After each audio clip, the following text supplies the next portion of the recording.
What's up YouTube, Mike here with PeoplesChoiceGaming, and today we're going to take a look at a wizard build for the Diablo 3 expansion that I came up with. I really like using. It's a Meteor Strike Blackhole build. It's just really good for farming big groups of enemies when you're doing the higher torments on adventure mode, trying to farm for legendaries. As for the gear, I'll show you where I'm at right now. Gear doesn't really matter. I mean, the game just came out, so the gear is obviously going to be changing. At this level, I'm able to do up to around Torment 4 or so, but to really fly through fast, obviously, because you want to be efficient when farming legendaries, I would do about Torment 2 or so. That's what I normally do, till I can get up to maybe about 1.5 million damage or so. And then I'll probably jump up into the Torment 3s and 4s. You got to be able to move through them elite and champ packs very fast. As for your skills, we'll do the Paragon real quick here. I would definitely be going with, intelligence and then critical hit damage. You could do life regen or resist all. I really like the resist all though. And then for utility, area damage. And you can always reset and change these for doing something in particular, but all the ones picked are for best, DPS build. They're all like all the ones I picked are just going to give you the most value for how many points you can spend, basically.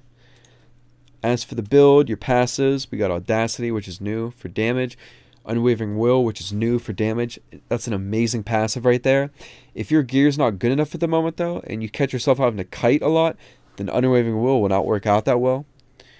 But once you're tanky enough and you can just stand there and take the big groups of enemies on, the Unwavering Will is just huge. Prodigy, which everybody knows. And then Dominance, which is new. And it's going to stack 10 times. And you're just going to be able to absorb a bunch of damage. And you get it from killing enemies. And if you can kill enemies, quick enough after it ends, you're going to be able to reset the stack and keep increasing the duration. And you'll reset the stack at 10.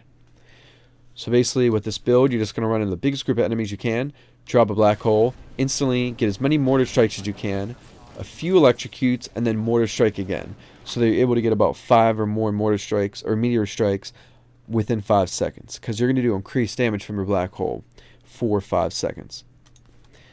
Now we got energy armor and familiar and magic weapon. Energy armor with prismatic rune, because we're doing higher torments here. We want to be efficient, so we got prismatic on there. Familiar with spark flint, magic weapon with force weapon for damage, of course. Electrocute with surge of power, so all the different enemies getting electrocuted, it's going to build your arcane up. And every time you're casting it, basically, or while you're casting it, you're getting 5 arcane power, which is building up your arcane. So if you got your attack speed up really high, because on your wizard, of course, you're going to want to do crit damage, crit chance, intelligence, and attack speed, and try to have resist all and everything for your your perfect build. And having your attack speed somewhere around 2 or over 2 is just going to allow you to get that arcane up instantly and be able to mortar strike again. Now with your mortar strike, that's the AoE area. It's not real big, but you're going to be able to do a lot of damage with your meteor, and even more damage, just making it really high for how many times you're able to cast it, considering we are going to use Star Pack to be able to cast it even more. Now, what would make this power really good is if you could get way more of the pack all together, so that one meteor strike hit all of them. That's where Black Hole comes in. Not only is it great crowd control, great defense, and the whole party loves it because you're able to bring all the enemies together and the whole party can focus on all them enemies, which is going to make the fights a lot easier. But also, you're going to suck up all the enemies together, and your meteor strike is going to do a lot better. And with this rune, you're going to be able to do almost double damage.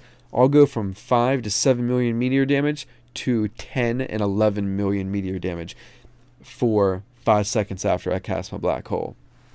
And it just works out really nice for damage, to get a lot of the initial kills off, to get that dominance up real quick, and just damage wise in the end. It also makes the enemies do 10% less damage that are in the black hole. And big groups of enemies you'll be able to get, well, not big groups, just, most packs you run into with a lot of the whites involved too, you're going to be able to get 10 enemies or so sucked in a black hole easy. And at the end of the fight is the only time when the black hole won't work as well. You're still going to be able to crowd control those 2 or 3 enemies at the end of the fight, which is nice. But damage wise, you know, you're only going to get about 10% or more damage after you cast the black hole. But even that's a nice amount. So it just makes for a great crowd control and a huge damage increase for your Meteor build. And that's pretty much it, guys. Let's go ahead and jump into a little bit of gameplay and check the build out in action. Alright guys, here's some gameplay so you can check it out in action. Notice how spread out that group was, and even at the default range I was able to suck them all to the center with that black hole. And then just proceed with your meteor strikes. My meteor strikes I think are anywhere between about 5 and 7 million damage. I'll get a lot right now that are about 7 million damage. Every once in a while maybe a little bit above, and then every once in a while a few will be in the 5 to 6 million range. That's where my crit, you know, the crits kind of fluctuate a little bit. But after I do that black hole on, you know, at least not even a huge group of enemies, just maybe anywhere between 8 and 10 enemies, you know, like a medium-sized group, I'll jump up to about 11-12 million damage with my meteor strikes. So you're going to go up between like 3 and 5 million damage, just depending on how big of the group is you suck together with your black hole. Just going to allow you to kill enemies. You know, you're going to be able to do that much more damage, just a big damage increase, and be able to kill the enemies that much quicker and get your dominance up. And I'll show you here in, you know, in a second with some enemies hitting me. Every time you see it say absorb, that's the dominance kicking in. Every enemy that I kill will bring my stacks up. So the more enemies and the quicker I can kill them, I'll get to my full 10 stacks. And then right when it runs out, if I'm able to kill again right afterwards, it will reset to 10 stacks, which is really nice. So I got the dominance on right here. There's all the enemies hitting me, doing, you know, no damage at all. So it works out really, really well. And yeah, that's pretty much it. I got a little bit of gameplay left before we head out of here. I hope this build works out for you guys. I'd be killing it way quicker than I am now. Like, even these yellows, I would have them dead in seconds.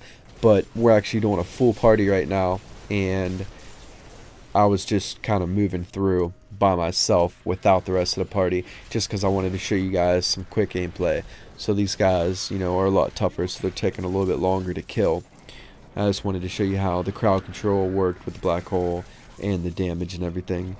Just if you want to get, you know, your best damage, just make sure you're watching your arcane, so you know exactly after 3 or 4 meteor strikes you'll be out.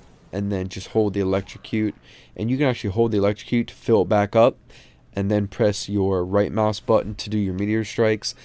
And without even letting go of them, you can just go back and forth between each one and be able to, you know, efficiently keep doing them. So I hope this works out for you guys as a nice farming build. It's going to give you a great amount of damage, great crowd control. The party's really going to like it too. People, in public at least, just playing with a bunch of different people, they seem to love the fact that, you know, I can bring big groups of enemies like all together at once, just because they can use all their great powers to focus in. So please comment, like, subscribe, and I'll catch you guys later.